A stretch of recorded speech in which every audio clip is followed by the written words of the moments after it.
Welcome to my YouTube channel this सन्निदेव। और जैसा कि लास्ट वीडियो जो क्लास 7th का था उसमें से बताए थे अर्थक्वेक के बारे में कि आवर चेंजिंग अर्थ में दो तरह के फोर्सेस काम कर रहे हैं, एक एंडोजेनिक और एक एक्सोजेनिक। किस तरह से प्लेट मूवमेंट होता है इसके बारे में बताए थे और अर्थक्वेक के बारे में बताए थे। तो आज इस वीडियो में मैं जो है डिस्कस करने जा रहा हूँ वो टॉपिक है वोल्केनो। टॉपिक जो है वो क्या है? वोल्केनो। ये वोल्केनोस के बारे में आज डिस्कस करेंगे। तो बताया था कि जब प्लेट्स का मूवमेंट क्या होता है कि प्लेट्स का जब मूवमेंट होता है कन्वर्जेंट, दोनों कन्वर्ज करते हैं तो उस कंडीशन में अर्थक्वेक होता है। क्या कौन सी घटनाएं घटती है? अर्थक्वेक। जब ये दो प्लेट से दोनों प्लेट सडनली मूवमेंट होता है, एक कन्वर्ज करता है। क्या होता है? कन्वर्ज करता है। ये दो प्लेट से दोनों प्लेट्स क्या करेगा? एक दूसरे के नजदीक आएगा, यानी कन्वर्ज कर रहा है। क्या कर रहा है? कन्वर्ज कर रहा है। अब इसमें क्या होता है कि अचानक से जब टकराएगा तो वाइब्रेशन होगा और वही वाइब्रेशंस के कारण क्या होता है? अर्थक्वेक की घटनाएं। लेकिन अब ये जब दोनों प्लेट्स डाइवर्ज होगा, क्या होगा? दो प्लेट्स डाइवर्ज होगा तो क्या प्रोड्यूस होगा? वोल्केनो। वोल्केनो है क्या? तो volcano is a narrow opening. Volcano is a vent और narrow opening through which magma comes out on the earth surface. कि अब ये अर्थ सरफेस बना हुआ है, कहता है कि नैरो ओपनिंग, एक वेंट जिसके थ्रू मैग्मा जो है लिक्विड मैग्मा, ये मैग्मा बाहर आ जाता है अर्थ सरफेस से, उसे बोलते हैं हम लोग वोल्केनो। इन वोल्केनो का ओरिजिन कैसे होता है इसके बारे में डिस्कस करते हैं। कैसे होता है ओरिजिन वोल्केनो का? ओके। तो जो अर्थ क्या है, तो अर्थ ऑलरेडी डिस्कस किए हुए हैं कि कंसेंट्रिक अर्थ जो है कॉन्सेंट्रिक लेयर में बना हुआ है। और वो लेयर क्या था? वो लेयर था क्रस्ट, फिर क्या था? मेंटल, और फिर क्या था? इनर कोर और आउटर कोर। आउटर कोर और इनर कोर। तो ये क्रस्ट, मेंटल और कोर ऑलरेडी हम लास्ट चैप्टर में डिस्कस किए हुए हैं कि अर्थ जो है कॉन्सेंट्रिक लेयर में बटा हुआ है। अब इसी लेयर में जो मेंटल है, मेंटल में क्या होता है कि वहाँ का टेम्परेचर बहुत ही हाई होता है और प्रत्येक एक 32 मीटर अर्थ सरफेस पे हम डेप्थ जाते हैं। ठीक है, जब गहराई में 32 मीटर गहराई में जाते हैं, नीचे जाते हैं अर्थ सरफेस से, तो 1 डिग्री सेल्सियस टेम्परेचर इंक्रीज हो जाता है। ठीक है, जब नीचे जाते हैं 32 मीटर तो क्या होता है कि 1 डिग्री टेम्परेचर इंक्रीज कर जाता है, 1 डिग्री सेल्सियस। तो इस तरह से टेम्परेचर क्या है? बहुत हाई हो जाता है। इसके कारण जो रॉक मटेरियल है, जो रॉक है, वो पिघल जाता है, वो मोल्टन बन जाता है। ठीक है, तो वो पिघले हुए जो मैग्मा फॉर्म में होता है। लेकिन मैग्मा जो होता है सेमी लिक्विड होता है, यानी कि सेमी सॉलिड बोलो या सेमी, पूरा गाढ़ा हो जाता है। पूरा जो लिक्विड जो होना चाहिए वो नहीं, गाढ़ा हो जाता है, क्योंकि वहाँ प्रेशर का इम्पैक्ट पड़ता है। अब प्रेशर का इम्पैक्ट होने के कारण क्या होता है कि थोड़ा सेमी लिक्विड में कन्वर्ट हो जाता है। लेकिन जब क्या होता है कि जब प्लेट्स का मूवमेंट होता है, डाइवर्जेंट मूवमेंट, बाउंड्री जो फॉर्म होगा, डाइवर्जेंट बाउंड्री फॉर्मेशन होगा और दो प्लेट्स एक दूसरे से दूर जाएंगे। तो जब दूर जाएंगे तो क्या होगा कि ये प्लेट्स जब दूर जाएंगे, ये बीच का जो लेयर है, जो अर्थ क्रस्ट है, प्लेट्स दूर जा रहे हैं, जो अर्थ का सरफेस है वो क्या हो जाएगा? ये पोर्शन वीक हो जाएगा। प्लेट्स जब ये प्लेट्स था, ये नीचे की प्लेट्स हम हटा दिए, नीचे प्लेट्स हटा दिए, जो पोर्शन ये बचेगा क्या होगा? वीक हो जाएगा। और वीक होने के कारण नीचे का प्रेशर बहुत हाई है और हाई प्रेशर होने के कारण ये क्या करता है? अपवर्ड फोर्स करता है। जो तरल पदार्थ है, जो लिक्विड मटेरियल है, ये अपवर्ड ऊपर के डायरेक्शन में जब ये दूर हटता है, क्या होता है? वहाँ का जो रॉक है वो कमजोर पड़ जाता है। वो क्या होता है? रॉक कमजोर पड़ जाने के कारण क्रैक डेवलप होता है, या तो कैविटी क्रैक या तो फिर होल टाइप का डेवलप हो जाता है। तो इसी क्रैक जो पड़ जाता है, ऐसी क्रैक से, अब ये क्रैक पड़ गया, ऐसी क्रैक से जो ये क्या है?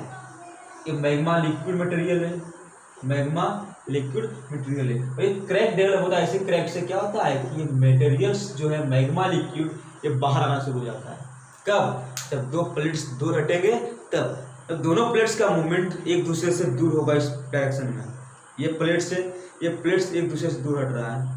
तो ऐसा कंडीशन में क्या होता है, इस कंडीशन में बीच का जो लेयर है वो क्रैक डेवलप, अब ये दूर हटा, जैसे ही क्रैक बना तो एक दरार टाइप का बन जाता है। तो होता क्या है कि लिक्विड फॉर्म में अब प्रेशर बहुत ज़्यादा है, जब प्रेशर ज़्यादा है मतलब अपवर्ड फ्लो, जैसे एक बाल्टी में पानी भर दीजिए और उसमें क्या कीजिए, बाल्टी में पानी भर लीजिए और एक कोई दूसरे बर्तन से एक उसमें होल कीजिए और होल को कोई मटेरियल से उसको क्या कर दीजिए, पैक कर दीजिए।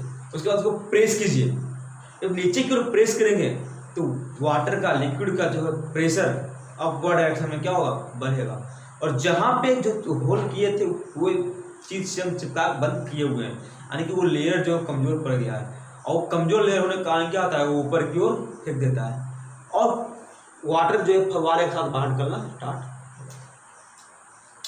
सेम केस में लिक्विड से क्या होता है, जैसे ही बिग पोर्शन आता है क्रैक डेवलप होता है, इस क्रैक के द्वारा लिक्विड बाहर निकलना शुरू हो जाता है।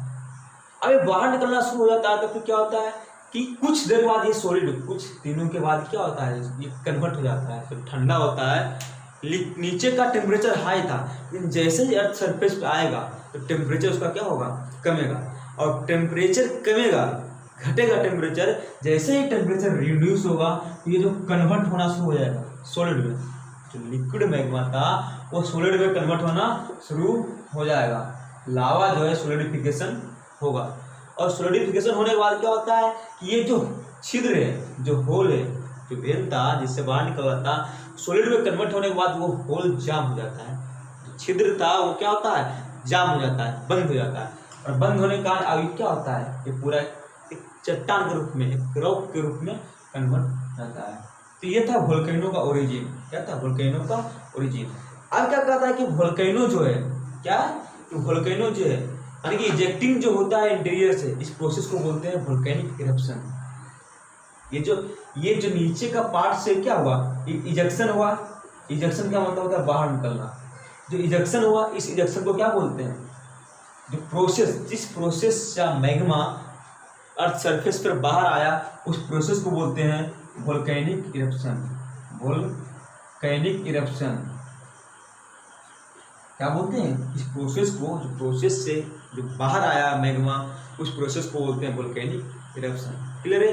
अब टाइप्स ऑफ वोल्केनो की बात करते हैं। टाइप्स ऑफ वोल्केनो की बात करते हैं। तो मेनली वोल्केनो 3 टाइप्स के होते हैं। जो वोल्केनो होते हैं वो मेनली कितने टाइप्स के होते हैं, 3 टाइप्स के।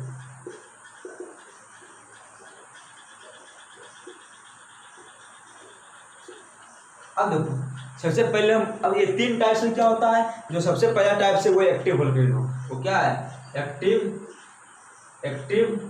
वोल्केनो। नंबर 2 है वो है डोरमेंट वोल्केनो। नंबर 2 में क्या है, डोरमेंट। और नंबर 3 में एक्सटिंक्ट। डोरमेंट वोल्केनो और नंबर 3 में एक्सटिंक्ट वोल्केनो।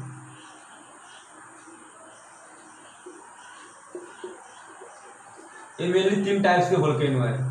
एक्टिव वोल्केनो की बात करते हैं तो एक्टिव वोल्केनो का मतलब होता है वो वोल्केनो जो क्या होता है कि जो अभी एक्टिव है। एक्टिव का मतलब क्या है कि कुछ दिनों से बंद हो गया, ये चालू हो सकता है या फिर से दोबारा इरेप्ट हो सकता है। यानी कि जो गैसेस से, लावा, गैस, आस, ये सब निकलना बंद हो चुका है, लेकिन कुछ क्या कहता है कि रिसेंटली कुछ सालों पहले जो गैसेस से, आसे से, वोल्केनोज के द्वारा क्या हुआ, जो वोल्केनो इरेप्ट हुआ था, यानी कि जो अंदर से जो मैग्मा का मटेरियल से धुआं वगैरह स्मोक से जो निकल रहा था, ये सब क्या था, कुछ रिसेंटली निकला है और अभी क्या है, बंद है, लेकिन फिर बाद में ये निकल सकता है। उसको बोलते हैं एक्टिव वोल्केनो। डोरमेंट वोल्केनो की बात करते हैं तो हाँ, एक्टिव वोल्केनो की बात कर रहे थे तो एक्टिव वोल्केनो के एग्जाम्पल्स की बात कर लेते हैं। एक्टिव वोल्केनो की एग्जाम्पल्स की बात करते हैं। जैसे एक्टिव वोल्केनो समझ में आ गया। इंडिया में एक्टिव वोल्केनो कहाँ है, तो इंडिया में बैरन आइलैंड पे है। कहाँ पे है, बैरन आइलैंड। ये बैरन आइलैंड कहाँ पर है हुआ, तो बैरन आइलैंड अंडमान एंड निकोबार में है। अंडमान एंड निकोबार। तो अंडमान एंड निकोबार में एक आइलैंड है, इस ग्रुप में एक बैरन आइलैंड। यहाँ पे लास्टली 1991 में वोल्केनो इरेप्ट हुआ था।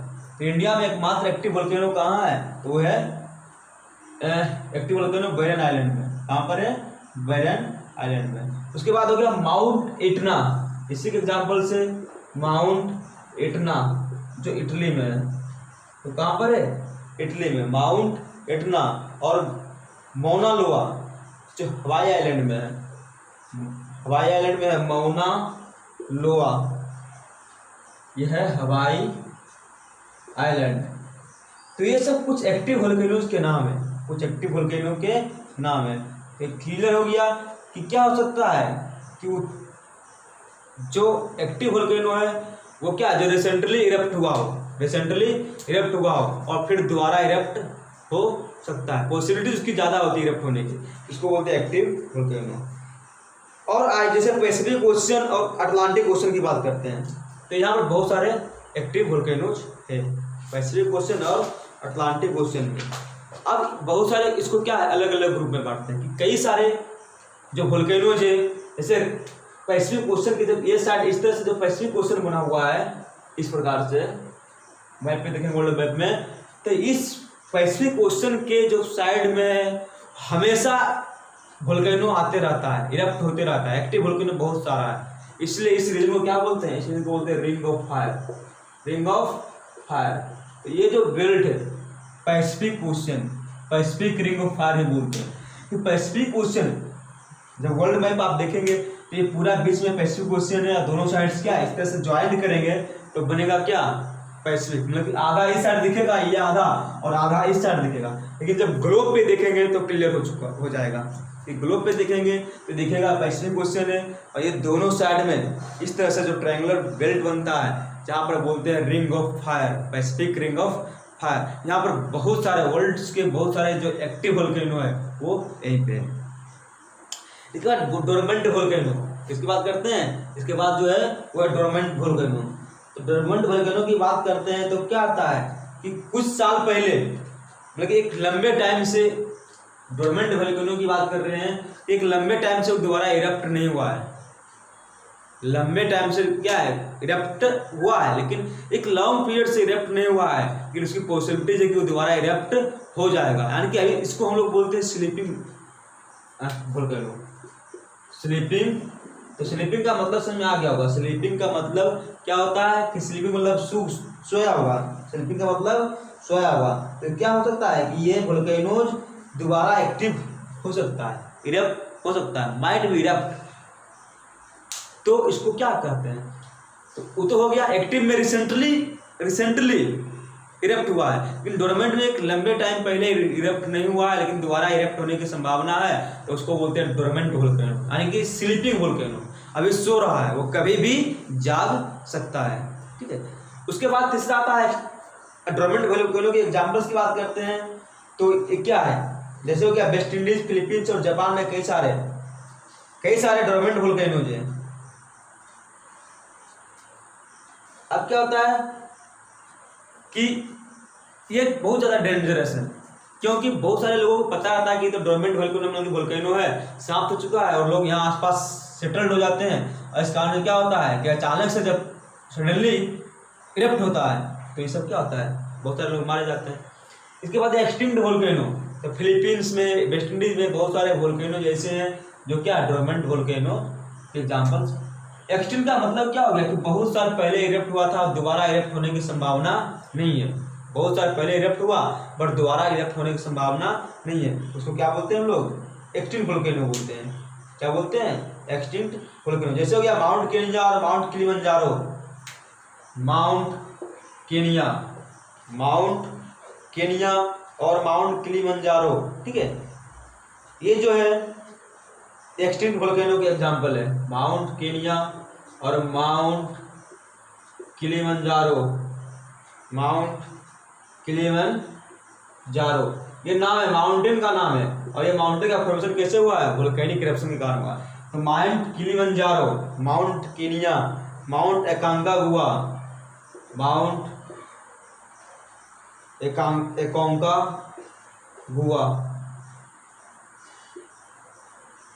Mount Aconcagua. तो ये सब जो एग्जाम्पल्स है वो एक्सटिंक्ट वोल्केनो का। किसका एग्जाम्पल है? एक्सटिंक्ट वोल्केनो का। अब वोल्केनो का, अब देखिए वोल्केनो का इफेक्ट्स क्या है। इफेक्ट्स की बात करते हैं कि what are the effects of volcano. इसका डिस्ट्रक्टिव और कंस्ट्रक्टिव दोनों प्रकार के इफेक्ट्स हैं। इसका इफेक्ट्स की बात करते हैं तो कंस्ट्रक्टिव और डिस्ट्रक्टिव। कंस्ट्रक्टिव का में क्या है? जैसे वोल्केनिक इरप्शन के कारण इग्नियस रॉक का फॉर्म होता है, और जो ब्लैक सॉइल का फॉर्मेशन होता है इग्नियस रॉक के टूटने से होता है, वेदरिंग से होता है। इस प्रकार से फर्टाइल सॉइल मिलता है। कई सारे मिनरल्स जो प्राप्त होते हैं, कहाँ प्राप्त होते हैं? तो वोल्केनिक इरप्शन के बाद अंदर से कई सारे मिनरल्स बाहर आ जाते हैं, और वहाँ से क्या होता है, हम लोग प्राप्त कर लेते हैं ह्यूमन बीइंग से, जो वहाँ से उसको यूज में लाता है। फर्टाइल सॉइल्स प्रोवाइड करता है, और क्या करता है, इसके साथ ही साथ क्या करता है, जो वोल्केनो से कई सारे पॉइजनस गैस निकलता है, और उसके कारण क्या होता है, पॉल्यूशन। मतलब डिस्ट्रक्टिव में बात कर रहे हैं तो कई सारे पॉइजनस गैस निकलता है वोल्केनिक इरप्शन में, और उसके कारण एनवायरनमेंट पोल्यूटेड होता है। ठीक है। और क्या होता है कि जो वोल्केनिक इरप्शन है ओशनिक आइलैंड में आता है, और उसके कारण क्या होता है, बहुत सारे लोगों की जान चले जाते हैं उसमें, लोगों को पता नहीं होता है।